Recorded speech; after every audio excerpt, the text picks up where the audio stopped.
ကဲတာဟင်းချက်ပါတယ်တရက်ကတော့ကိုယ့်ဘာသာကိုချက်စားရပါတယ်ဒါတော့ချက်တာဟင်းချက်ပါတယ်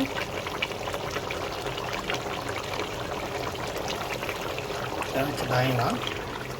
ဒါကတော့ချက်တာဟင်းနဲ့စားလို့ပဲနီလေးကိုချက်နေတာပါပဲနီလေးကတော့မရသေးပါဘူးပဲနီလေးရရင်တော့မူးရရင်တော့ပဲကြစံထဲမှာဖြစ်ပါတယ်ပဲနီလေးနဲ့ပဲကြစံနဲ့ပါမုံညင်းရွက်ကြော်ဖြစ်ပါတယ်မုံညင်းကြော်ပါတယ်ဒါတော့မုံညင်းကြော်ထားတာဖြစ်ပါတယ်ဒါတော့ပဲဟင်းလေးကိုထည့်ဖို့အတွက်ပဲကြစံပါပဲကြစံကြိုက်ပြီးကျွန်တော်နှစ်ထုပ်ထည့်ပါတယ်ပဲဟင်းလေးကိုတော့ကြစံထည့်လိုက်ပါပြီကြစံကတော့အများကြီးထည့်လိုက်ပါနဲ့ကျွန်တော်ကြိုက်လို့ပါကြစံနှစ်ထုပ်ထည့်လိုက်ပါတယ်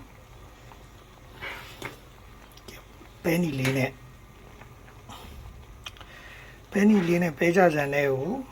ရေတောက်ချက်လိုက်ပါတယ်